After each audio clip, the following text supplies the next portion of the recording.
ప్రియ దేవుని బిడ్డలారా, ఈ పరిశుద్ధ దినం దేవుని యొక్క వాక్యాన్ని మనం ధ్యానం చేద్దాం. దయచేసి అందరూ జాగ్రత్తగా ఆలకించండి. ఈ వాక్యం చెప్పే ముందుగా మీకు ఒక ప్రశ్న వేయాలని నేను ఆశపడుతున్నాను. ఆ ప్రశ్న ఏంటంటే, దేవునికి మనం అవసరమా, మనకి దేవుడు అవసరమా? అందరూ ఆలోచించి చెప్పండి.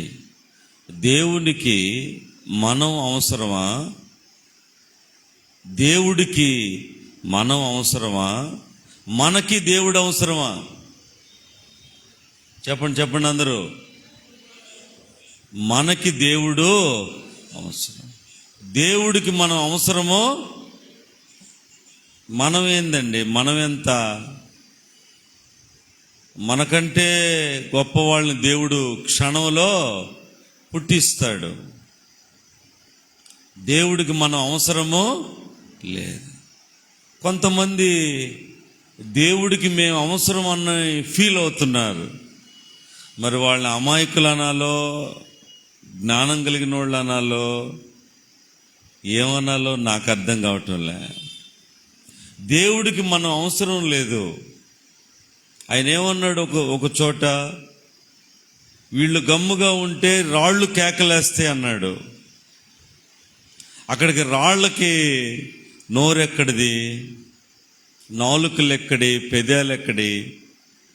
అంటే దేవుడు అనుకుంటే ఏమైనా చేయగలడు. Nothing is impossible to God. దేవుడికి అసాధ్యమైంది ఏది కూడా లేదు. కాబట్టి దేవుడికి మనం అవసరం లేదు, మనకి దేవుడు అవసరం. ఈ సత్యాన్ని మనం గుర్తించాలి ప్రియులారా. చాలామంది నేను దేవుడికి చాలా అవసరం అన్నట్టుగా వాళ్ళు ఫీల్ అయ్యి ఆ విధంగా బ్రతుకుతూ ఉన్నారు. మనం దేవుడికి అవసరం లేదండి. మనం ఎంతండి, మన స్థితి ఎంత, మన గతి ఎంత? మనం అసలు ఏ పాటి వారం ప్రియులారా? మనకి దేవుడు అవసరం. ఎప్పటి వరకు అవసరం? ఇది చెప్పండి. ఎప్పటి వరకు అవసరం? ఎప్పటి వరకు అవసరం దేవుడు మనకి? ఏమా ఎప్పటి వరకు అవసరం అన్నా? చచ్చిపోయేదాకా. ఆమెన్ చెప్పండి. చనిపోయేదాకా దేవుడు మనకి అవసరం. అంటే 4 మేలులు జరిగిపోతే, 4 కార్యాలు జరిగిపోతే, ఒక ఇల్లు కట్టేస్తే, ఒక పెళ్లి చేసేస్తే, ఒక ఉద్యోగం వచ్చేస్తే, బ్రతుకు సెటిల్ అయిపోతే దేవుడు అవసరం లేదా? దేవుడు అవసరం లేదా? ఈ టైపులో కొంతమంది లేరా? ఉన్నారా లేరా? పరిశుద్ధ గ్రంథంలో సౌలు అనేవాడు ఉన్నాడు. ఆ సౌలు అనే వ్యక్తి ఇశ్రాయేలుకు రాజుగా ఉన్నాడు. దేవుడు అతన్ని రాజుని చేశాడు. గాడిదలు కాసుకునే వ్యక్తిని దేవుడు అతన్ని రాజుని చేశాడు. ఏం కాసుకునే వ్యక్తి? గాడిదలు. అలా గాడిదలు కాసుకునే వ్యక్తి ఒకరోజు ఒక గాడిద పోతే, ఆ గాడిద కోసం ఎతికి ఆ పక్క పల్లెలో ఒక ప్రవక్త ఉన్నాడని,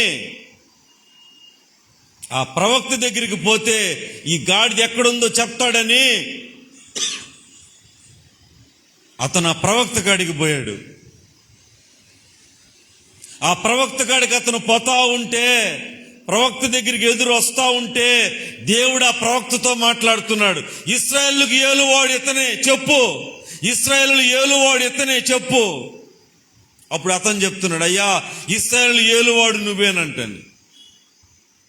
నేను గాడిద పోగొట్టుకొని, గాడిదలు కాచుకునే వ్యక్తిని గాడిద పోగొట్టుకొని నీ దగ్గరికి నేను వస్తుంటే ఇశ్రాయేలు వాడు నువ్వేనంటున్నావేంటి?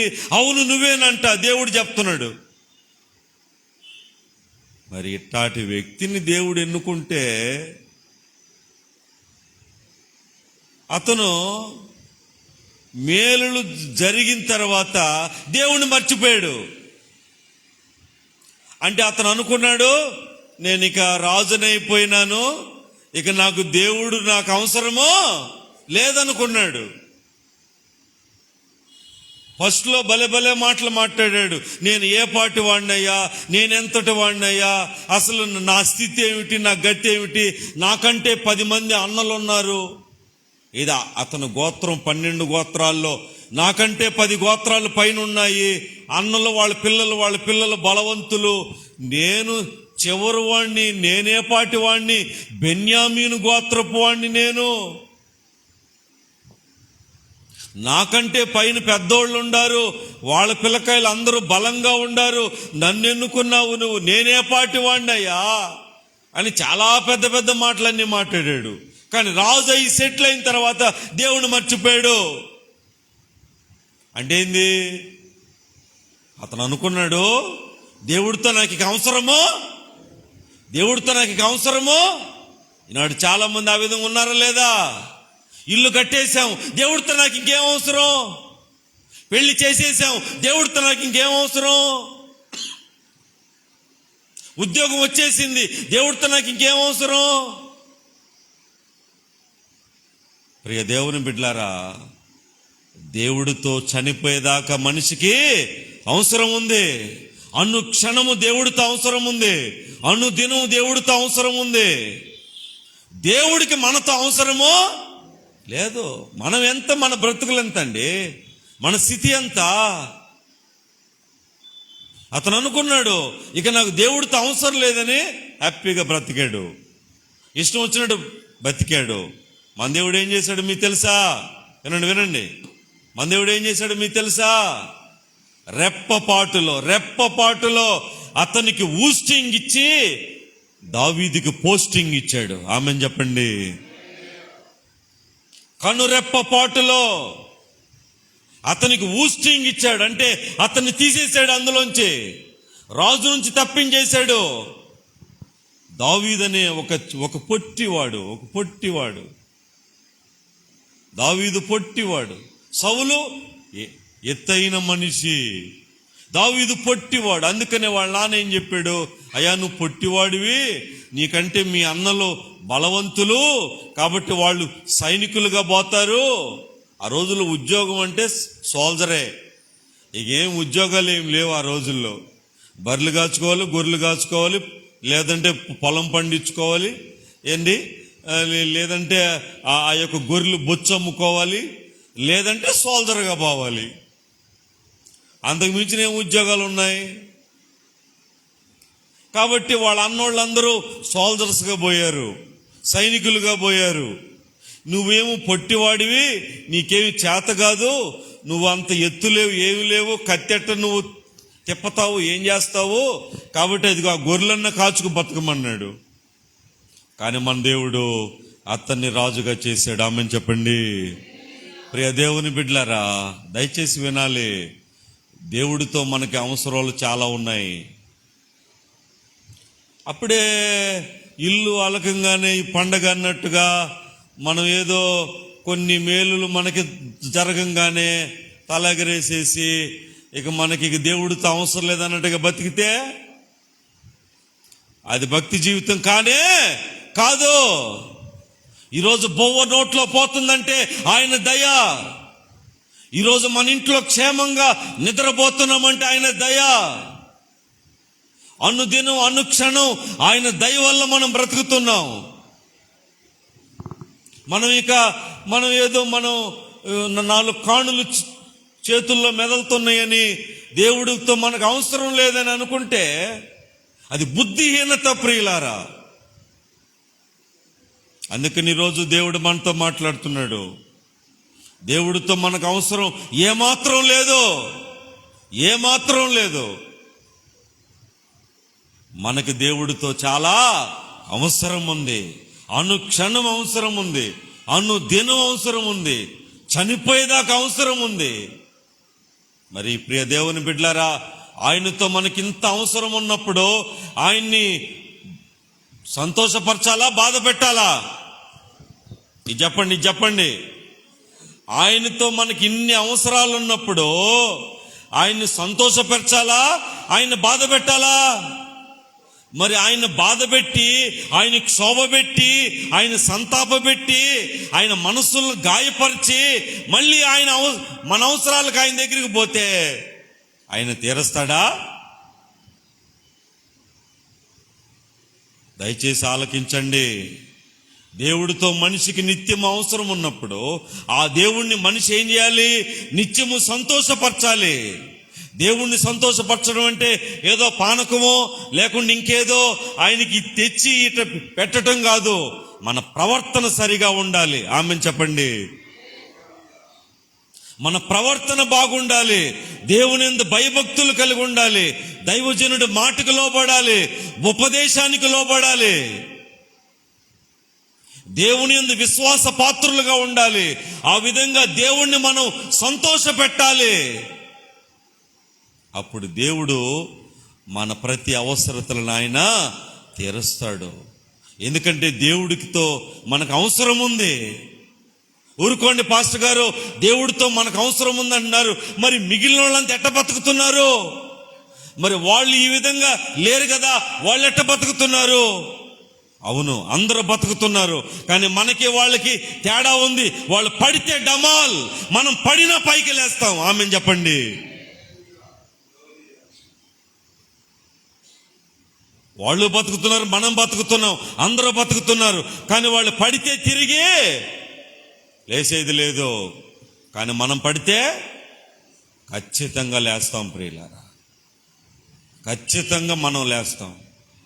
నీతిమంతుడు 7 సార్లు పడినా తిరిగి లేస్తూనే ఉందా లేదా? కాబట్టి అన్యులతో మీరు పోల్చుకోమాకండి. మేము ఎప్పుడో పండక్కో పబ్బానికో మందిరానికి పోతాం, మీరేంది ఆదివారం మీరు పోతున్నారు, మళ్ళీ ప్రార్థనలప్పుడు వెళ్తున్నారు, మనల్ని ప్రశ్నిస్తారు. వాళ్ళ జీవితాలు వేరు, మన జీవితాలు వేరు. వాళ్ళు పడితే లేచేది లేదు. మనం పడినా సరే దేవుడు మనల్ని పైకి తీస్తాడు. ఆ నిరీక్షణ మనకుంది. ఇక అయిపోయిందిరా, ఇకనేమి లేదు, ఇల్లుతో కూడా అమ్ముకోలు వెళ్ళిపోవాలా, అమ్ముకునేది లేదు, ఏమీ లేదు. మళ్ళీ మనల్కి దేవుడు పునరుజ్జీవాన్ని ఇస్తాడు. ఆమెన్ చెప్పండి. కాబట్టి ప్రియ దేవుని బిడ్డలారా, దేవుడితో మనకు అవసరం ఉంది, దేవుడికి మన అవసరం లేనే లేదు. నేను భలే ప్రసంగిస్తాను, నేను భలే మాట్లాడతాను, నేను భలే అది ఇది అనుకుంటే రెప్పపాటును ఊస్టింగ్ ఇచ్చి ఆయనకి ఇష్టమైన వ్యక్తిని పోస్టింగు ఇస్తాడు. ఏ విషయంలో మనం అతిశయించకూడదు, ఏ విషయంలో మనం గర్వించకూడదు. దేవునికి లోబడి ఉంటే దేవుడు అత్యధికంగా దీవించే దేవుడు. ఆమెన్ చెప్పండి. కాబట్టి ప్రియ దేవుని బిడ్డలారా, దేవుడికి మన మీద ఎలాంటి దేవుడితో మనకి చాలా మనకి దేవునికి మధ్య ఆ సంబంధం, ఆ సహవాసం చాలా జాగ్రత్తగా మనం మెయింటైన్ చేయాలి. దేవుణ్ణి బాధ పెట్టే పని మనం ఏది కూడా చేయకూడదు. దేవుణ్ణి బాధ పెట్టే పని ఏది మనం చేయకూడదు. ఎందుకనంటే దేవునితో మనకి చాలా అవసరాలు ఉన్నాయి. చాలా అవసరాలు ఉన్నాయి ప్రియుల, చాలా అవసరాలు ఉన్నాయి. ఫస్ట్లో అందరూ బాగానే ఉంటారు. ఇంటికి వచ్చిన కోడలు కొత్తలో బాగానే ఉంటుంది, ఉండదా? ఆ తర్వాత చూపిస్తుంది తడాక. కానీ చివరిలో కూడా నమ్మకంగా ఉండే బిడ్డే నిజమైన కోడలు. ఆమె చెప్పండి. ఫస్ట్లో కాదు. సౌలు కూడా ఫస్ట్లో బాగానే ఉన్నాడు, కానీ చివరిలో కూడా నమ్మకంగా ఉండాలా. ఆ విధంగా దేవునిలో మనం విశ్వాస పాత్రులుగా ఉండాలి ప్రియులారా. అప్పుడు దేవుడు మనల్ని ఆశీర్వదిస్తాడు. చాలామంది దేవుణ్ణి నమ్ముకున్న కొత్తల్లో చాలా బాగుంటారు, కానీ రాను రాను వాళ్ళ విశ్వాసం అవిశ్వాసంగా మారిపోతుంది. అందుకే యేసు ప్రభువు ఏం చెప్పాడు? మొదటివారు కడపటి వారైపోతారు, కడపటివారు మొదటి వారైపోతారు. మనం బహు జాగ్రత్తగా ఉండాలి ప్రియులారా. ఆ మధ్యన ఒక సహోదరుడు ఉండేవాడు. ఆ సహోదరుడు చాలా నమ్మకంగా మందిరానికి వచ్చేవాడు. ఆ సహోదరుడు ఒక ఆదివారం ఉదయాన్నే 8 గంటలకు నాకు ఫోన్ చేశాడు. అన్నా, క్షమించాలి, ఈరోజు నేను రాలేకపోతున్నాను అన్నా అన్నాడు. ఏమయ్యా అన్నా, కొంచెం అర్జెంటుగా ఇలాంటి ఇబ్బంది వచ్చిందన్నా, అందుకని రాలేకపోతున్నాను, ముందుగా మీకు తెలియచేస్తాను. ఓకే అని చెప్పాను. అప్పుడు నేను అనుకున్నా, ఈ సహోదరుడు ఎంత భక్తిగా విశ్వాసంగా ఉన్నాడో, ఈరోజు రాలేకపోయిన విషయం కూడా చెప్పాడు అనుకున్నాను. ఆ తర్వాత అతనికి దేవుడు చాలా మంచి మేళ్ళు చేశాడు. ఆ మేళ్ళు చేసిన తర్వాత ఇప్పుడు ఆ సహోదరుడు 2వ శనివారం రావడంలే, నెలలో 2 ఆదివారాలు కూడా రావడంలే, 2వ శనివారం రావడంలే, నెలలో 2 ఆదివారాలు రావడంలే. ప్రియ దేవుని బిడ్డలారా, అంటే ఏంటి అంటే ఇప్పుడు ఇదే వ్యక్తి కదా, అప్పుడు అలా చెప్పాడు, ఇప్పుడు ఇలా చేస్తున్నాడు. అంటే ఏంది? మేళ్ళు చేసిన తర్వాత ఆ మనిషి మారిపోయాడు. అంటే అతను ఏమనుకుంటున్నాడు? దేవుడితో ఇక నాకు అవసరమో లేదు, తీరిపోయింది, ఐఆమ్ సేఫ్, నేను బాగున్నా అనుకుంటున్నాడు. వద్దండి, తిరగబట్టడానికి పెద్ద సమయమో అవసరమో లేదు. ఈ ప్లేట్ ఇటు తిరగబట్టడానికి పెద్ద సమయం అవసరం లేదు ప్రియులారా. సింపుల్, చాలా సింపుల్. దాన్ని మనం గుర్తించుకొని మనం అందరం కూడా, దేవా నువ్వు నాకు అవసరమయ్యా, నేను నీకు అవసరం లేదయ్యా, నువ్వు నాకు అవసరం ప్రభువా. అయ్యా, నా బ్రతుకుకి నువ్వు అవసరం, నా జీవనానికి నువ్వు అవసరం, అనుక్షణం నువ్వు నాకు అవసరం ప్రభా. అయ్యా, నిన్ను బాధించి, నిన్ను శోధించి, నీ మనసు గాయపరిచి నేనెలా బ్రతకగలనయ్యా?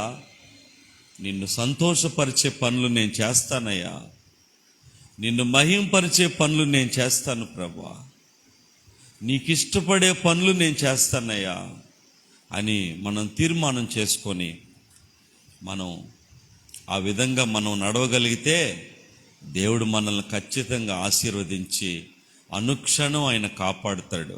ఆమెను చెప్పండి. ఆ విధంగా మీరందరూ ప్రియులారా, మీరందరూ దేవునికి ఇష్టలుగా ఆయన సంతోషపెట్టేవారుగా మీరు ఉండాలని నేను కోరుకుంటూ ఈ మాటలు ముగిస్తున్న. దేవుడి మాటలు ఆశీర్వదించును గాక. ప్రార్థన చేసుకుందాం. దయగల దేవా, మీకు వందనాలు, ఇంతవరకు ఈ మాటలు మీరు ఆశీర్వదించారు. అవును ప్రభువా, దేవా, మీకు మా అవసరం లేదు, మీకు మా అవసరం ఎంత మాత్రం లేదు, మాకు మీ అవసరం ఎల్లప్పుడూ ఉందయ్యా, ఎప్పుడూ ఉంది ప్రభు, చనిపోయేదాకా నీ అవసరం మాకుంది దేవా. కాబట్టి మేము మిమ్మును ఎల్లప్పుడూ నన్ను మహింపరచాలి, ఘనపరచాలి, మీ నామాన్ని హెచ్చించాలి అయ్యా. మిమ్మల్ని మేము నన్ను సంతోష పెట్టాలి. అట్టి జీవితాలు మాకు దయచేయండి. ఏదో కొన్ని అవసరాలు తీరిపోయినాక నిన్ను మరవడం అంత మంచిది కాదు దేవా. మీ కనికరం మాకు చూపించి మేమందరం మీ అందు భయభక్తులు కలిగిన జీవితాలు మాకు దయచేయమని కృతజ్ఞతలు, వందనాలు మీ చెప్పుకుంటూ యేసు నామంలో వేడుకుంటున్నాం మా తండ్రి. ఆమేన్. అందరూ లేచి నిలబడండి.